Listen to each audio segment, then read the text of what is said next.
semua, Assalamualaikum. Selamat datang ke Kopi Chat and Chill bersama saya Kamalia.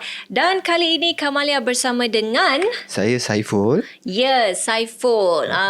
Selamat datang. Ni first time Saiful bersama dengan kami di Kopi betul. Chat and Chill. Jadi topik kita pada kali ini, untuk episod kali ini adalah apa, Saiful? Strategi dan teknikal dalam forex trading. Okey, strategi dan teknikal. Okey, di mana kalau bukan setakat forex trading je lah sebenarnya kan. Sebab sekarang dah ramai dah orang start trade crypto, start trade indices ke. Apa yang penting korang kena tahu strategi dan juga teknikal. So ini sebenarnya boleh apply untuk semua jenis trading. Okey. Apa yang pada pandangan Saiful sendirilah untuk trader baru dekat luar sana, apa yang diorang selalu buat bila diorang mula berjinak dengan dunia trading? Biasanya kebanyakan diorang akan follow signal lah yang ada. Tapi dalam pada masa yang sama, untuk signal tu diorang tak tahu asas dalam trading ni. Untuk basic. So sebab tu kita bagai trading, kita kena ada satu strategi untuk kita teruskan dalam trading ni. Betul. Ramai yang kadang-kadang join group Telegram, join group WhatsApp ke apa. Tahu sekarang buy ke? Itu je yang diorang minta. Buy ke sell? Tapi korang tak faham kenapa orang tu buy. Kenapa orang tu bagi signal sell. Sebab apa kena tahu kan, Apple? Sebab kalau katakan orang tu suruh buy, tapi sebenarnya korang tahu ni bukan waktu terbaik untuk buy. Korang nampak market direction dia lain. So korang boleh berhati-hati dekat situ. Sebab itulah kita kena ada strategi dalam as a trading. Sepertinya kita kena menguruskan kita punya risiko, ambil pengurusan modal.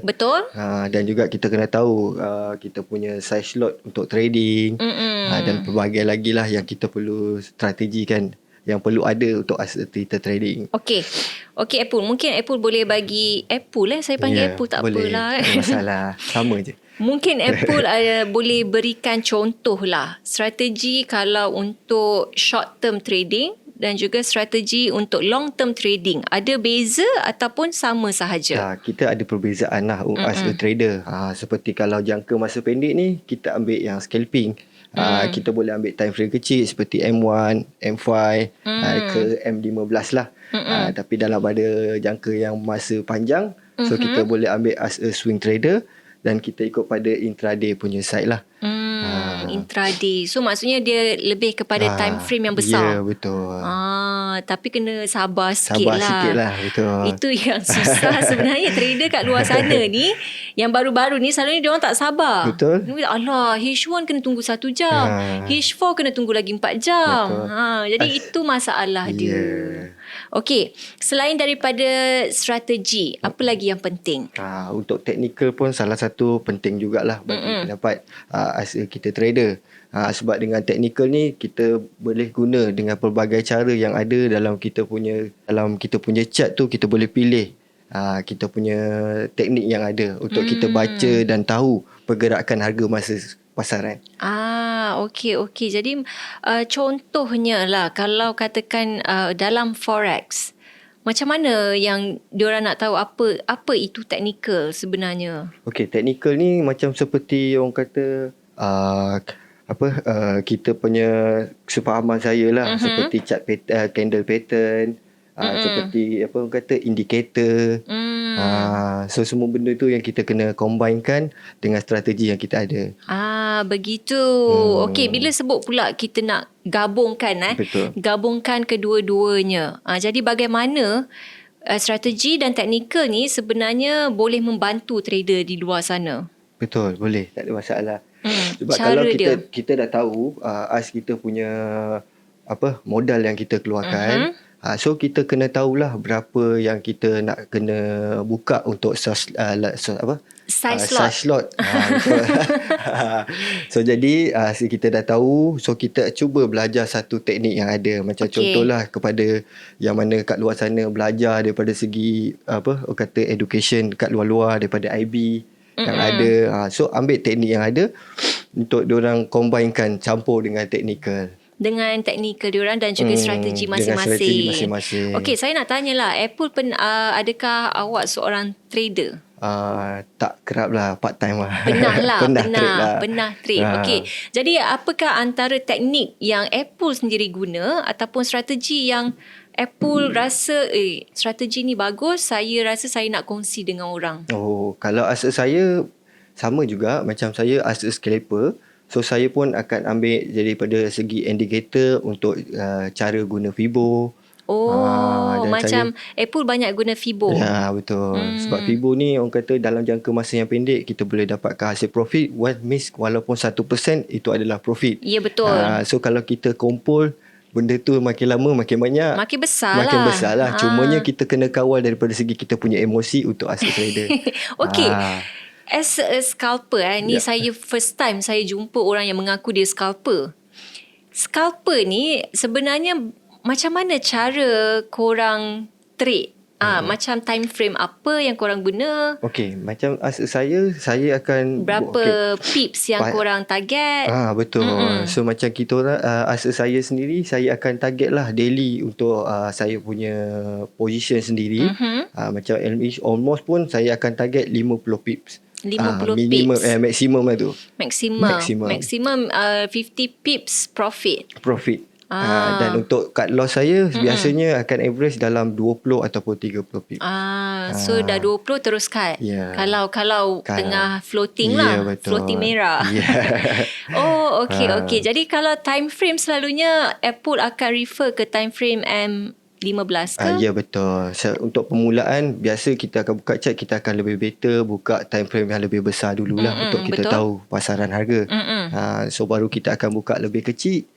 Kecil untuk kita managekan untuk entry. Untuk entry dan juga exit. Okey, macam Apple, you cakap you seorang part-time trader. Betul. Jadi timing you trade tu, you akan pilih timing pukul berapa yang terbaik?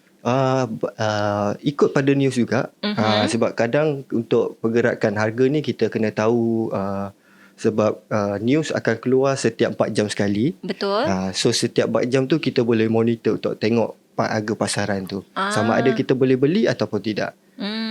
Boleh entry ataupun tidak betul. lah. Okey. Antara tips yang Apple sendiri boleh share daripada you punya pengalaman buruk ke, pengalaman baik ke, yang you tak nak orang ikut. Faham. Kesalahan-kesalahan tu.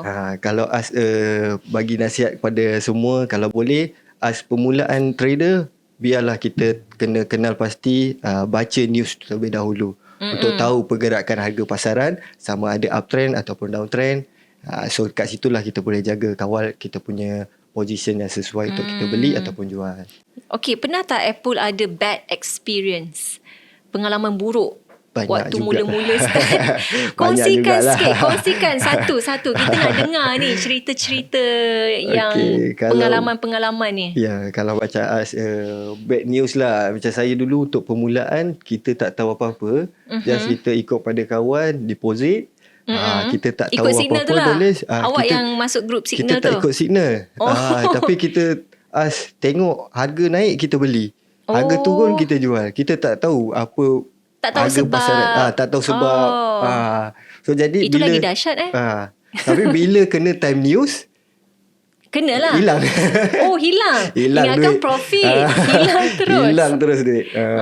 So at least apa-apa pun news tu penting lah bagi dalam ni. Ilmu. Ya. Ilmu tu pun penting juga. Jadi kepada anda di luar sana, ingat sebenarnya trading ni bukan setakat chart. Ada orang kata alah tak penting lah. News-news tu tak ada efek pun. Betul. Sebenarnya. Itu apa yang orang kata lah. Sebab benda tu memang orang kata tak ada efek. Tapi bagi kita dah tahu harga tu dia akan direction tu kita nak kena dapatkan.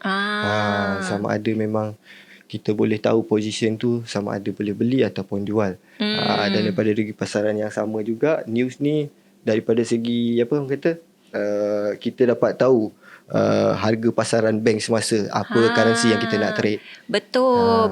Itu pun penting juga. Ingat korang kena pilih pairing yang betul, kena tahu apa apa-apa sahaja news berkenaan pairing ataupun instrumen yang korang pilih. Jadi itulah dia sedikit sebanyak tentang strategi dan juga teknikal dalam dunia forex ni. Jadi kepada anda semua, thank you so much kerana dengar podcast Hotcast Copy Chart and Chill. Jangan lupa follow, subscribe, share and comment our YouTube channel dan juga our TikTok, Instagram and Facebook. Semuanya adalah HFM Malaysia. Dan saya juga ingin mengucapkan terima kasih kepada Saiful ataupun Apple kerana sudi bersama dengan saya untuk episod kali ini. InsyaAllah kita jumpa lagi di lain-lain episod bersama saya Kamalia. Dan saya juga Saiful. Ya, kita jumpa lagi. Bye-bye.